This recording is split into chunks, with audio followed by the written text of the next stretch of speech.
Magandang araw! This is Princess ang hindi Donya. Huy! Ako lang to, si Princess ni Dwasa ni Doy. Ukim na doy-doy. Ito nga pala yung mga ganap ko ng foundation day namin. Kaya naman mapapasabi ka na lang dito ng kadina. Hello mga Day! Itong araw nga na ito ay opening ng foundation day namin. Inutusan ko nga lang mag-video si Jowa Bells dito gamit ang cellphone niya dahil storage ang cellphone ko. After nga lang pala ng Holy Mass dyan, nag-parade lang kami dito sa grandstand at umaga pa nga lang sobrang init na mga Day. After ng parade nga pala, may Merrymakers competition pero hindi na kami nanood mga Day. Aadinaan mga maghusay ngan gwapo nga ADFC student. Huy, waray-waray yorn. Butila kasi takmaaram na waray-waray. Fast forward, nung tanghali na pala pumunta muna kami dito sa 8. Diyan kasi magsa-celebrate ng birthday ng auntie ni Jowa Kez. At ito nga pala yung mga in-order nilang food. Itsura pa lang, napakasarap na. Habang kumakain nga kami dito ay kinantahan na rin namin si auntie. Happy birthday, happy birthday, happy birthday to you. Happy birthday to you. Happy birthday, happy birthday, happy birthday to you. After ng kantahan dyan, tuloy ulit ang kainan. Naparami talaga ako ng kain dito kasi favorite ko ang seafood. And nga pala, if mahilig po kayo sa mga seafood kagaya ko, try nyo na po dito sa 8. Location lang po is sa likod ng SM Downtown. Ang fresh nga pala ng mga seafood nila dito at ang sasarap pa. After nga pala namin kumain dyan, nagpaalam na kami kay auntie na umalis dahil manonood pa kami ng Mr. and Miss EDFC Preliminary sa Robinson North. Isinama na nga rin namin tong pinsan ng Jowa Kez ko para makapasyal naman din siya kasi galing pa silang Buronggan. Mga ilang minuto nga lang, nakarating na kami sa Robinson North. Tatagad ko nga hinanap yung mga ka-teammates ko sa volleyball. Kukunin ko kasi sa kanila yung jersey ko na gagamitin namin sa mismong laro namin. At ito nga, pagkaabot sa akin, nagtataka ako bakit parang iba. Kinabahan ako ng 47 times dyan kasi nga akala ko yun na at ayun nga na mali nga pala nang naibigay. Pagkakuha ko nga dyan ay bumaba na kami sa ground floor para manood ng Mr. and Miss EDFC. Late na nga kami dyan at nasa talent competition na at ito nga at napakaingay nila.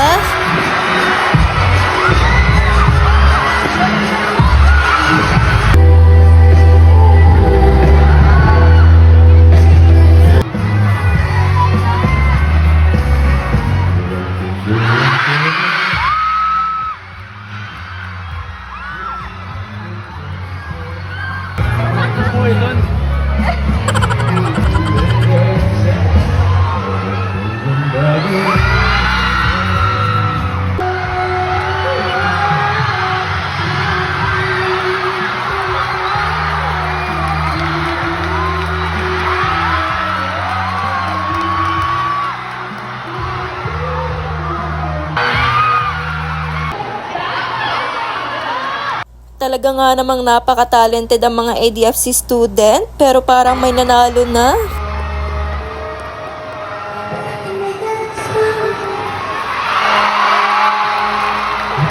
By the way, habang nanonood nga kami dyan, biglang nag-announce sila sa GC namin sa volleyball na may blockings daw kami sa provincial gym. Kaya naman agad-agad kami nagsama-sama ng mga ka-teammates ko. Ang masaklap lang ay nagpakadress pa naman ako dyan kasi akala ko wala kaming laro. Pinapauwi pa nga ako ng mga kasama ko dyan para daw kumuha ako ng gamit. Kaso sabi ko wag na lang kasi sayang ang oras kasi kapag uuwi pa ako, ang layo pa ng uuwian ko. Fast forward, nag-tricycle na nga lang pala kami dito papuntang provincial gym. Sumama na lang din ako kasi may short at jersey naman ako. Kaso nga lang walang sapatos si ate girl. Pagkarating na namin dito, habang inaantay namin yung mga ibang kasama namin, ay nagpa-picture muna ako. Sayang naman kasi ang view.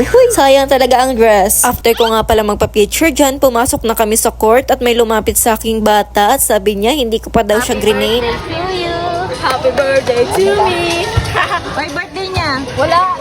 Birthday mo, Bel. Last mo na yan, ha? Ala, Pero alam nyo, naaawa ko sa kanya kasi birthday niya, ninakawan ba naman siya? Pero sa nagnakaw ng pera niya, kapag napanood mo to, karma na lang, bahala sa Day. By the way, sa mga oras nga na yan ay nagpalit na ako ng damit at may nahiram din akong sapatos, kaso hindi pang laro. Kaya laruin ko na lang kaya ang buhay mo. Hala, iba na yun. Nawawala nga pala yung video ko nung kami na ang naglaro, kaya naman ipapakita ko na lang tong mga ka-teammates ko. Total, sila pang mas excited kapag nagbablog ako kasi naman bida-bida silang lahat. Joke lang. So we're here at Provincial Gym. So may na kami na training.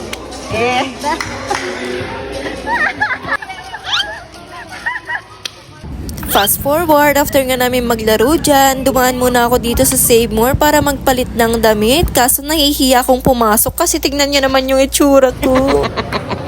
Training pa more. Day 2, hindi nga pala ako nakapanood ng Queen of Asian, pero panalo naman ang aming Ivana.